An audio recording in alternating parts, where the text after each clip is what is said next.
Во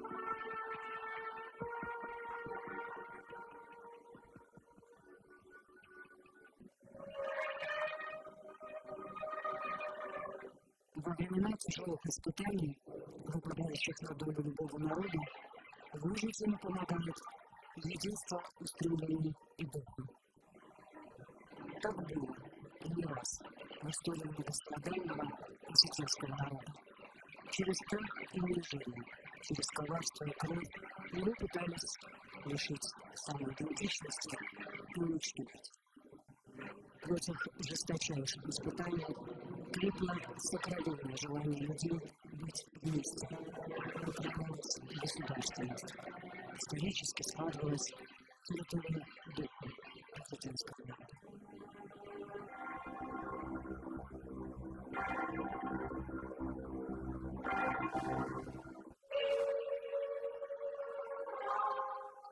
Осетия-Алания – это небольшой островок индоевропейского мира, расположенный в самом сердце Кавказа.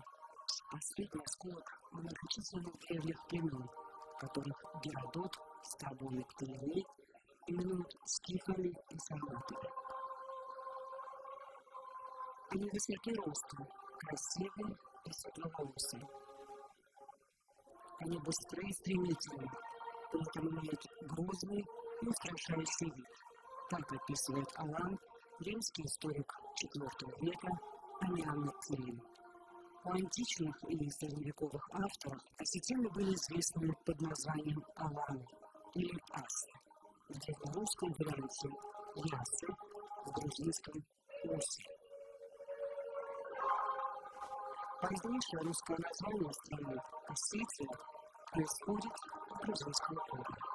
Высокое же фольклорно-этническое самоназвание народа звучит так же, как и 2000 лет назад. Алан, Аланы. Все это время они живут на южных и северных склонах Центрального Кавказа. Страна Осетия является лучшим опровержением мифа о горах, как об естественной природной границе. Этнокультурное же единство территории прослеживается с времен кубанской культуры и скифских походов в Азию. С тех самых пор на склонах Кавказских гор говорят на одном языке.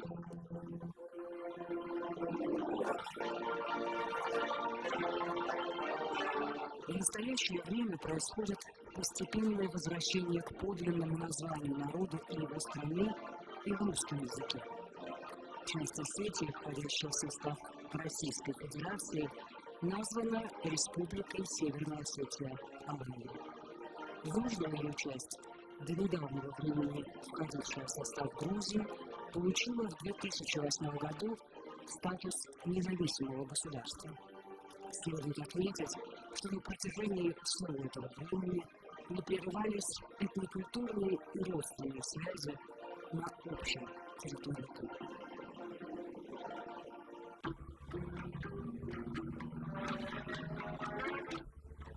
На протяжении многих столетий осетинский народ создавал свою самобытную культуру.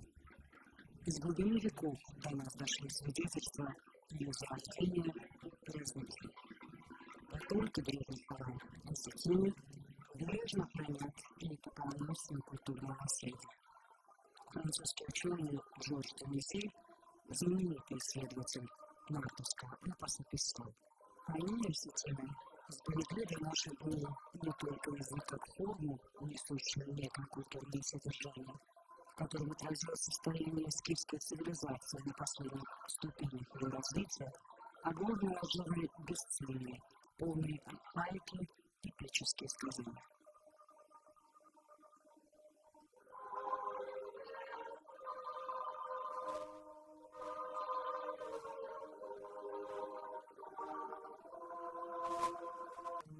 Эпос Нарты – это древнейший памятник мировой культуры. Нарты – это герои, богатыри, рыцари. Сказания о нартах в образной форме отражают модель мира, мировоззрение, жизненный уклад и общественное устройство предков осетин. Герои нарта – люди беззаветного мужества и высокой чести. Они не признают обид и держат слово. Но нарки прибегают не только к силе, но и к помощи матери. Многие нарки обладают даром перевоплощения. Они вступают в тесные отношения с богами, которые принимают в их жизни активное участие. Нарты гордо вступают по эпическим просторам и, предпочтя бесславной жизни достойную смерть, смиренно принимают свою победу.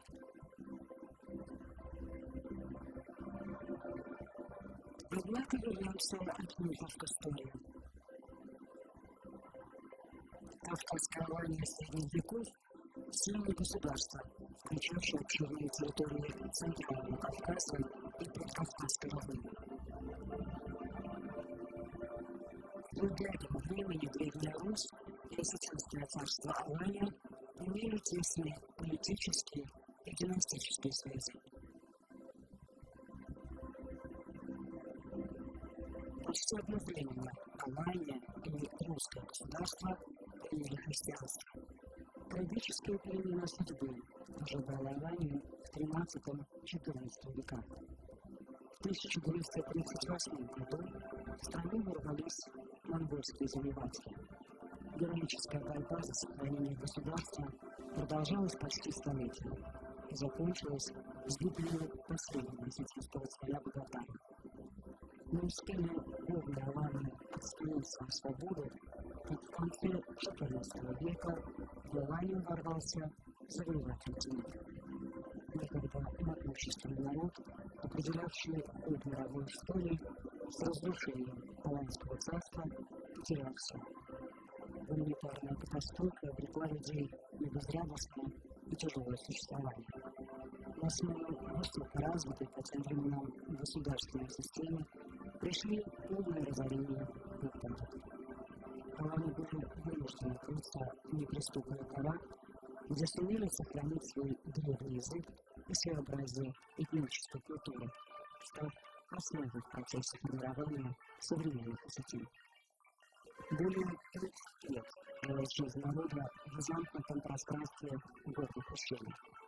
Высокогорные Осетию начала XV века можно сравнить с островом, где спаслись моряки после разрушения. 3 темных века осетинской истории были временем собирания сил и тяжелой борьбы за выживание. Величайшая народная драма, повлекшая за собой неисчислимые жертвы и страшные бедствия, одновременно обнажила мощь духовного единства людей, не признающих власть и гнетущих обстоятельств.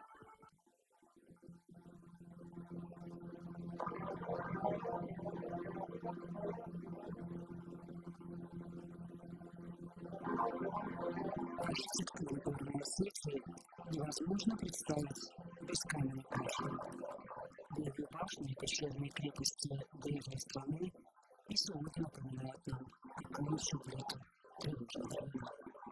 Они стоят как символы героического и трагического прошлого. В них жили и защищались от внешних сил.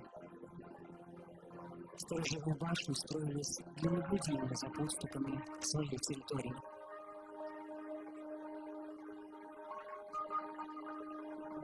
Многие башни, имевшие 5 этажей или приспособленные для длительной обороны, принадлежали большим и сильным фамилиям.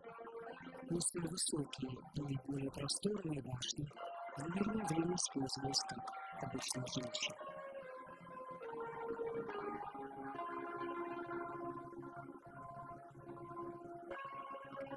Свои поселения осетины располагали в местах, удобных для обороны. Неприступные скальные крепости возведены в самых важных стратегических пунктах, обычно у входа в горные деревни. Сильнейшие феодалы жили в замках, господствовавших над окружающей местностью. Общественно значимым оборонительным сооружением у осетин всегда сопутствуют храмы. Считается, что без высшего благословения и поддержки святых невозможно сохранить мир и одержать военную победу. Важнейшая особенность духовной истории осетин состоит в сохранении исконной народной веры, которая существует параллельно с христианством и исламом объединяя весь народ. Традиционная религия осетин является непосредственным продолжением религиозно-мифологической системы древних ариев и индоевропейцев. Единый Бог имеет у осетин эпитеты великого и единочтимого. Любое божество или святого в Осетии называют земным. Также называется и местное почитание. Святые места, змары, покровительствуют северные здания, частям природы и отраслям человеческой деятельности.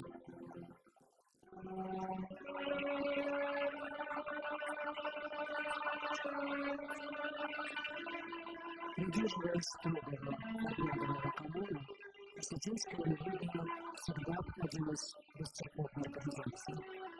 Как и в скифскую эпоху, по описанию Геродота, пантеоном руководит глава родственной и официальной группы, а все ее члены являются полноправными участниками обряда. У особо почитаемых храмов святилищ есть постоянные, выборные и наследственные жрецы-хранители. Однако их полномочия ограничиваются доступом к закрытой для остальных священной зоне, организации ежегодного праздника и приема паломников. Культовые сооружения Осетии отличаются большим архитектурным разнообразием. Особое место среди памятников культуры занимает святилище Ирикон. Название его произошло от Ирикон, что в переводе означает «ущелье осетин». Оно расположено в глубине Цейского ущелья на высоте 1996 метров над уровнем моря. Уникально тем, что построено не из традиционного глубокого Осетии камня, а из дерева. Святилище Ирикон считается одним из покровителей Осетии.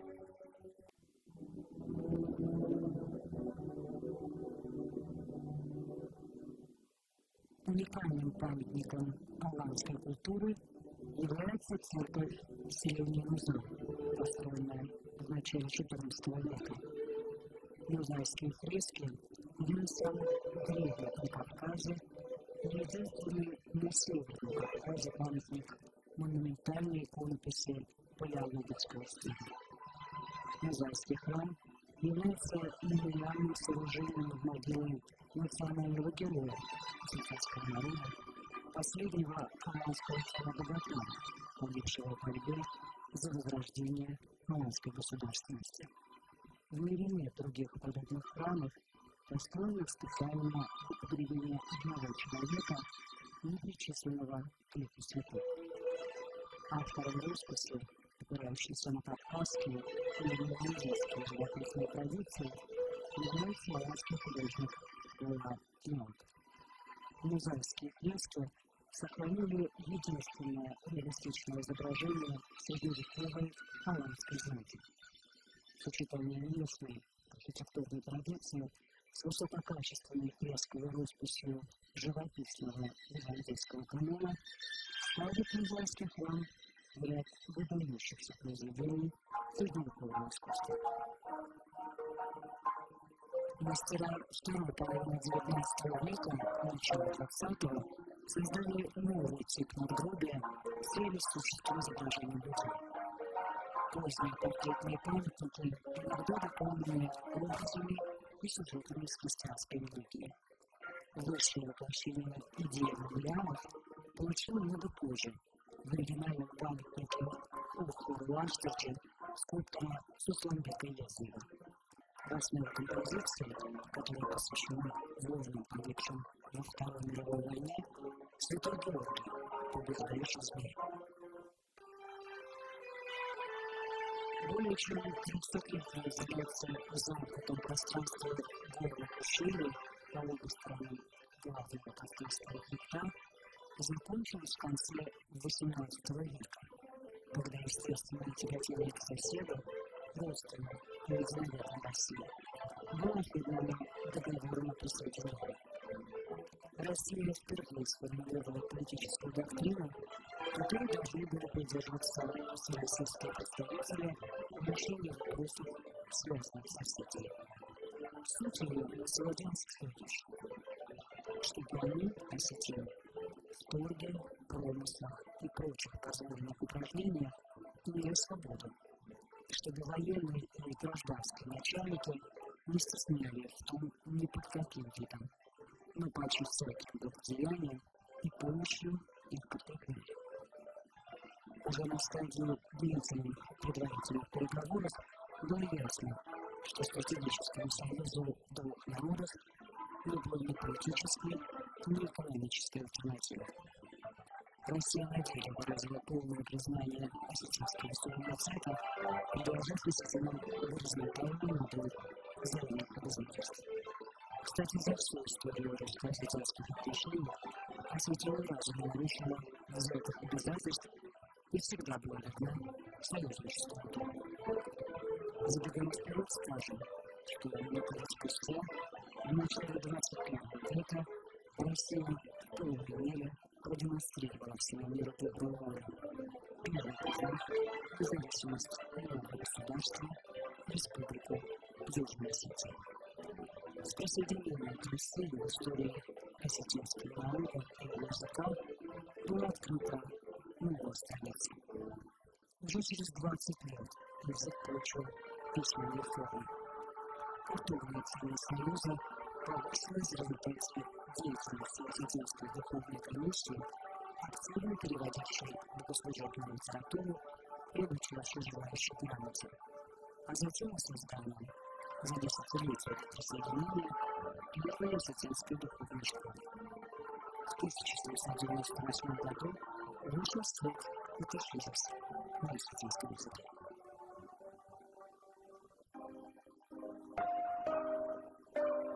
С первой половины XIX века осетинское общество обнаружило способность интегрировать мировые достижения во всех областях знаний. Рисуемый храм, любовь моя святыня, вселенная Отечество мое. Эти строки кусков Боров, правивший на осетинском и русском языках, написал 100 с лишним лет назад. Шедевр поэтического творчества искусства осетинской лиры стал основой для создания осетинского литературного языка. В своих публицистических произведениях он много писал о мирах жизнедумцев, от славы и права. Многогранный талант Костянтина Таборова проявился в живописи. Он учился у крупных русских художников в Санкт-Петербургской академии художеств и стал основоположником осетинского профессионального изобразительного искусства. Просто как обращались к нему все, кто даже не был с ним знаком. От любимых и почитаемых людей в народе звали просто имя. Это верный знак жизненного признания. Правда, перед смертью он написал, что после его кончины люди не вспомнят, где его хоронили. Но не всегда гений бывает посмотрел. Любовь и уважение народа не зависит от времени. Например, Куста, который традиционно проходит на Веровье в Средний Мар, каждый раз собирает почитателей его таланта со всей страны. Народ помнит и любит своего поэта. Я еще не знал, но я готов свободу, которую я привык к счастью дорожить, отдать за шаг, который по народу я мог когда-нибудь к свободе положить. Добровольное присоединение Осетии к российскому государству и новый виток русско-кавказских отношений создали предпосылки к основанию в 1784 году на правом берегу Терека крепости Владикавказа. Поддержка мощной империи быстро дала свои плоды. Владикавказ стал опорным пунктом России в ее военной стратегии. Этот небольшой город на юге Западной России стал резиденцией российских императоров.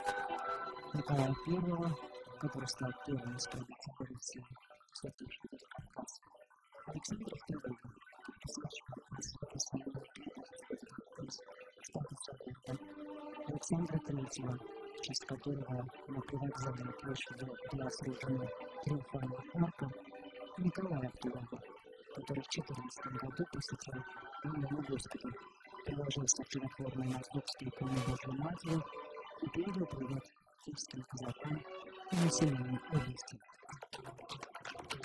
В 1990 году столица Северной Осетии Алания была внесена в список исторических городов России. 250 его зданий получили статус памятников истории и архитектуры. Одно из них – здание Русского театра, которое носит должность Кавказа Евгений Вахтангов. Здесь написал свои первые пьесы Михаил Булгаков.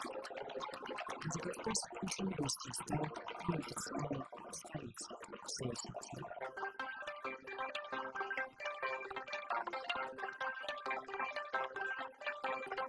В конце XIX века на глазах одного поколения капитализм изменил структуру осетинского общества.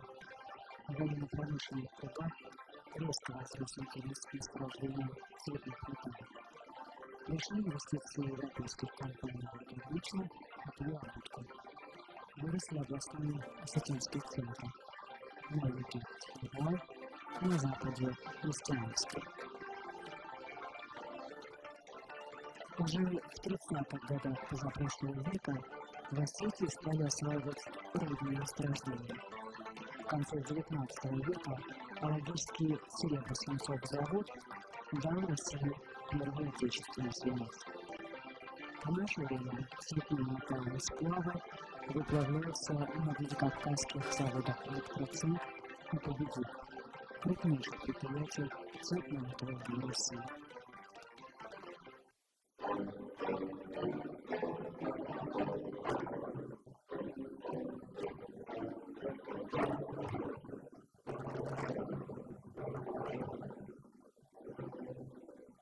Политическая история России преподнесла осетинскому народу немало неожиданностей. Присоединившись к огромному государству, небольшая бурная страна с территориями Северного и Южного слоев Кавказа была разделена между двумя административными единицами. Северную часть вошла в Российскую Федерацию как Северо-Осетинская автономная республика со столицей Владикавказа, а южная часть была включена в состав Грузинской республики как Юго-Осетинская автономная область. Пока Россия и Грузия были союзными частями сильного государства, разделение Осетии не выходило за рамки административных деланий. Однако после распада СССР бывшие союзные республики признали друг друга независимыми государствами. В Новой Грузии были приняты законы, фактически упразднившие автономию Южной Осетии.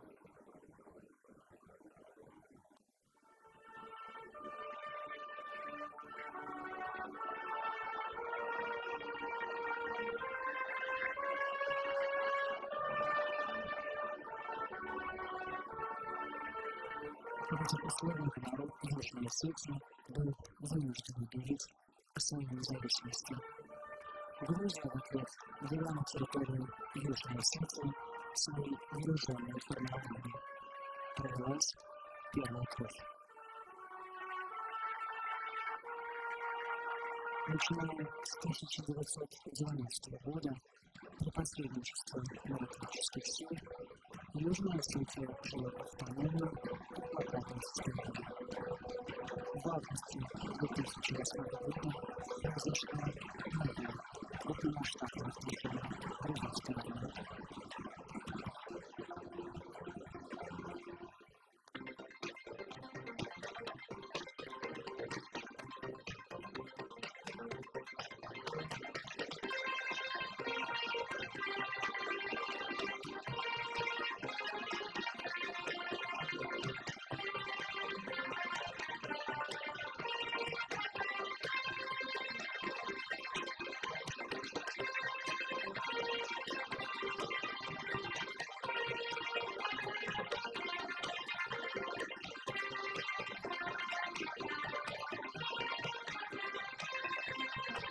Осетинский народ всеми стараниями и многолетним противостоянием При полной поддержке России сумел сделать свой выбор и продолжить строительство самостоятельного государства со своей конституцией, парламентом, гербом и флагом.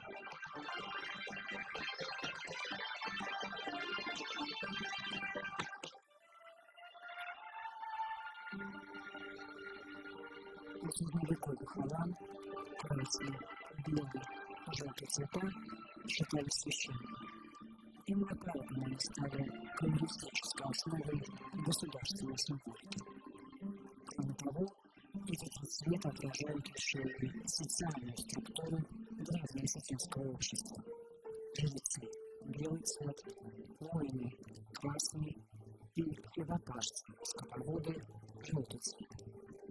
Такое уникальное деление нашло отражение в государственном флаге Осетии, на котором белый цвет символизирует нравственную чистоту, красный – воинскую доблесть, а желтый – изобилие и благодать. Выдержав испытание временем, эта символика оказывает консолидирующее влияние на обыденное сознание осетин. Она утверждает благородную идею духовного единства осетинского народа.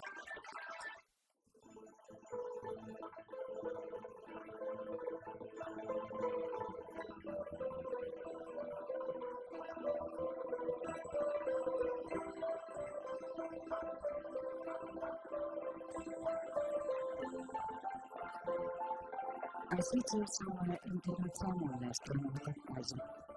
Преемственность и терпимость здесь всегда были в цене.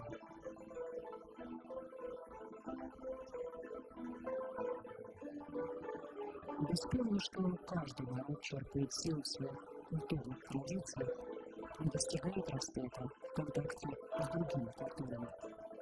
Вот почему надо сохранять и передавать будущим поколениям культурное наследие на всех его формах, поощряя полный диалог между культурами.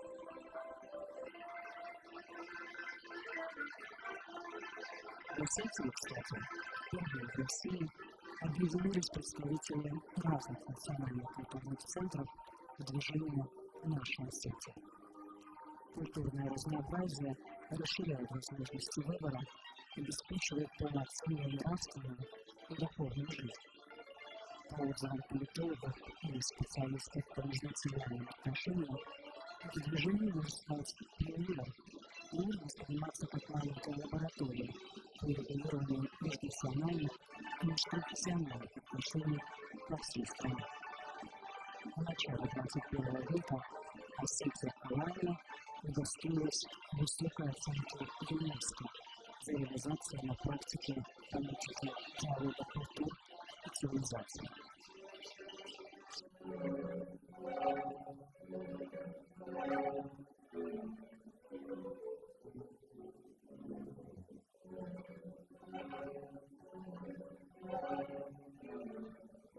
Осетины еще в СССР занимали ведущие позиции по степени урбанизации и статистическому уровню образованности.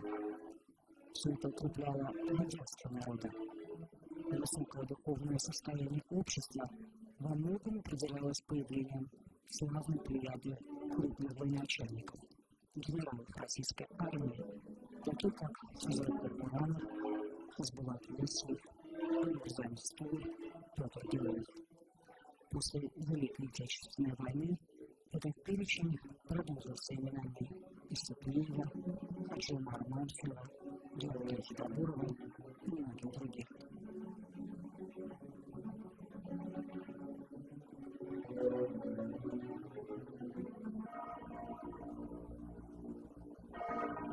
Героями Советского Союза стали 79 уроженцев Осетии. 11 человек стали кавалерами ордена Славы всех степеней. С фронтов этой всенародной войны не вернулась половина пришедших в нее.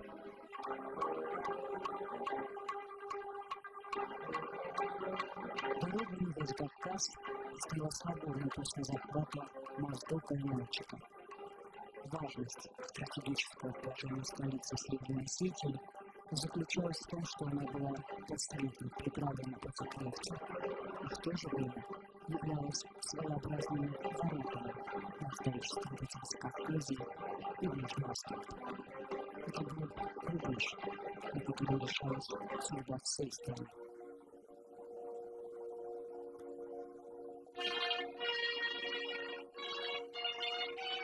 Население города и вся республика готовились к отражению агрессии. Эвакуировалась промышленность, устроились оборонительные служения, формировалось ополчение и партизанские отряды. На протяжении 5 суток шли ожесточенные бои. Фашисты не смогли прикрыть оборону и были установлены в 5 километрах от города. Отвечая на вопрос Черчилля в связи с открытием Второго фронта, Сталин писал: «Владикавказ находится в наших руках и, как мне кажется, останется у нас». В ходе боевых операций по Сталинграду тесно развился в планах военного командования с обстановкой под Владикавказом. Остановка и вступление войск противника во многом способствовали успеху Сталинградской операции. Героическая оборона столицы Северной Осетии тогда не была по достоинству оценена. Владикавказ не стал городом-героем. Грандиозная Сталинградская битва, завершившаяся сокрушительной победой после боев под Владикавказом, затмила собой все победы советской армии в тот период.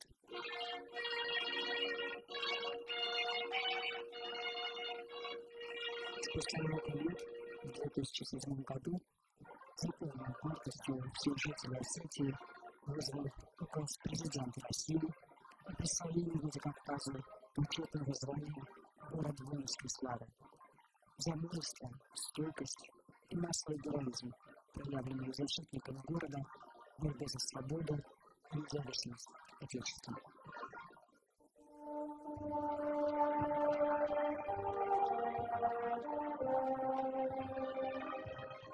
Моздок, второй по величине город на севере республики, основан в период активной политики России, проводимой на Северном Кавказе.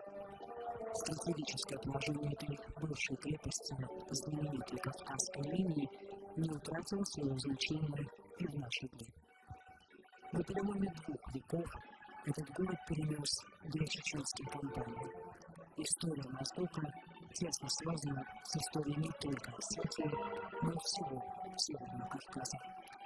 И все же в истории осетинского народа Моздоку принадлежит особая роль. В этом городе велись переговоры о присоединении Осетии к России. Позже в Моздоке, в этом уютном степном городке, бывали Пушкин, Лермонтов, Толстой, Горький и другие представители русской культуры. С историей Моздока связаны имя полководца Александра Суворова, занимавшегося строительством Азово-Моздокской линии. Генерал Горнолов, гроза Кавказа, добивался решения правительства о зачислении местных осетинок-кабардинцев в казачье сословие. Села Черноярское и Новоосетиновское получили статус казачьих столиц. Только эти два населенных пункта дали России 15 генералов, 2 контр-адмиралов, многих видных деятелей искусства. Из столицы Иширска вышел известный пианист и дирижер Василий Сафонов, ставший директором Московской консерватории. Моздокчане, братья Дубинины, впервые получили керосин способом пригонки. Родом из Моздока знаменитый бард Валерий Грушин и родители российского поэта Тимура Кибирова. Здесь учился и начинал трудовую деятельность руководитель СССР Юрий Андропов. Жители города гордятся своей самой ценной святыней, покровительницей всего Кавказа, Моздокской чудотворной иконой Божьей Матери.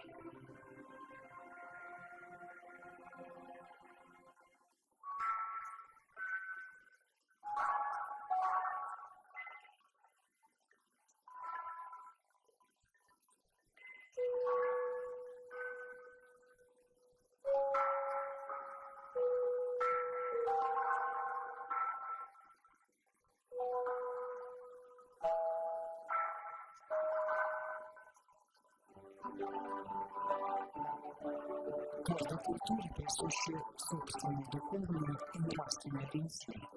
Важнейшая особенность осетинской культуры состоит в том, что соблюдение ее принципов было обязательно для каждого и не зависело от экономической состоятельности или сословной принадлежности. Поэтому этические нормы были общим достоянием. Им следовали в равной степени и феодал, и крестьянин.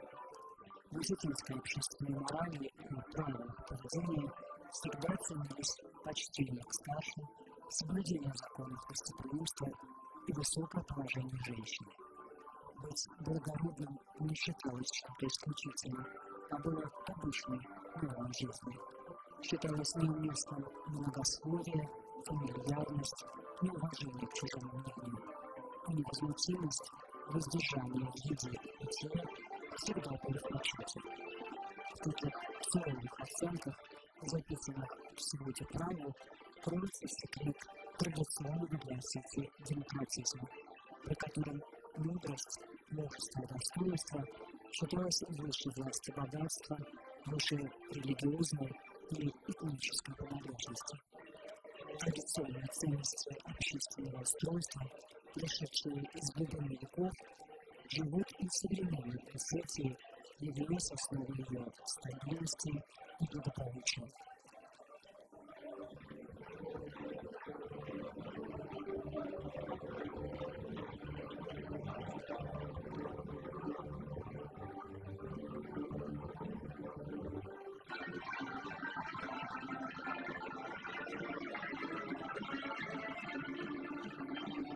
Сложившиеся добрые отношения между людьми разных веры и национальностей существуют в Осетии очень давно. Здесь всегда жили люди, порой противоречивых воззрений, не всегда находящих точки соприкосновения. Приветствие церкви,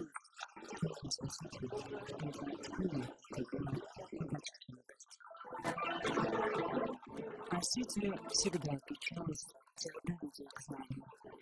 Но во всех временах из благополучных положенных образованности регионов. Эксперты МЦЭК утверждают, что по образовательному потенциалу республика занимает 6-7 место в Российской Федерации. Еще в 1898 году профессор Краснов писал об успехах осетинского народа в области образования и культуры. Осетины – один из немногих народов Кавказа, не только способных к быстрому восприятию культуры, но и делающих на этом поприще большие успехи. Они охотно открывают школы, посылают туда детей, изучают русский язык, и население уже им владеет.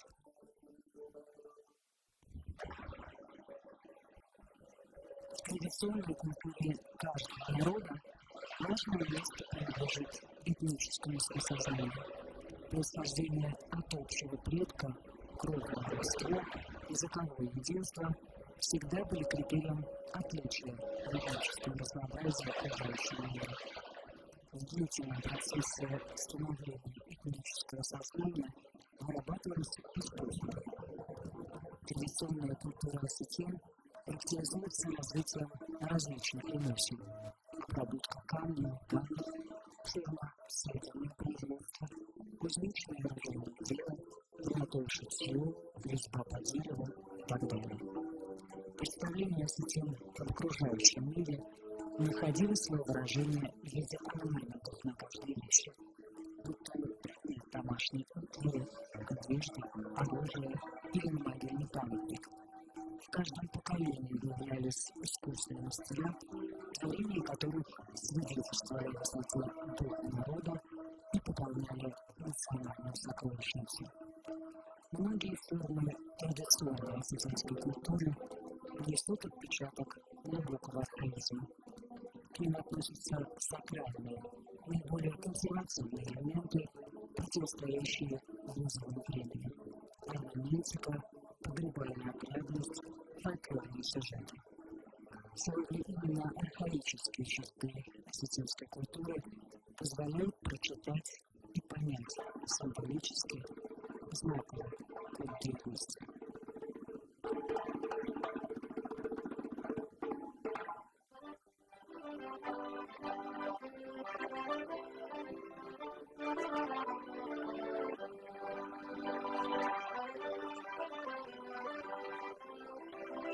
Умение петь и танцевать в давние времена считалось носителем признаком невоспитанности.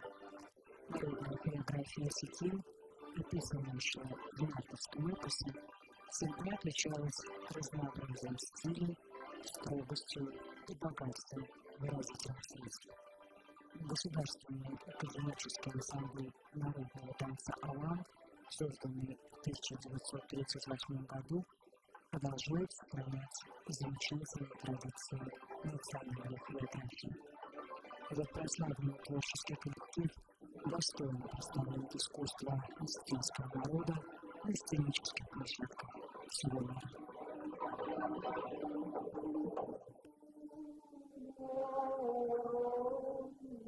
Жизнь горца всегда была похожа на жизнь аскета.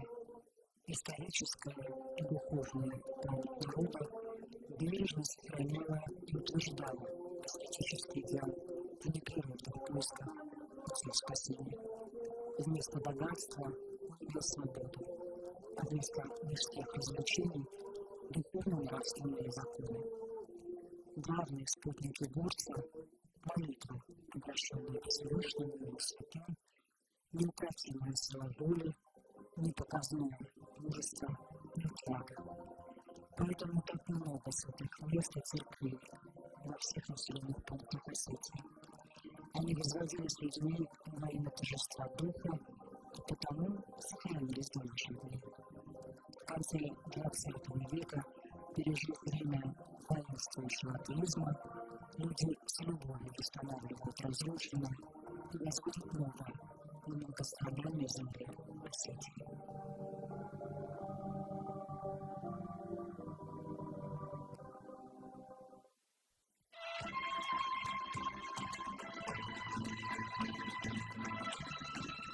Каждый народ, как и каждый человек, имеет свой характер и свою судьбу. И то, что спасает личность от потери человеческого, спасает и народ.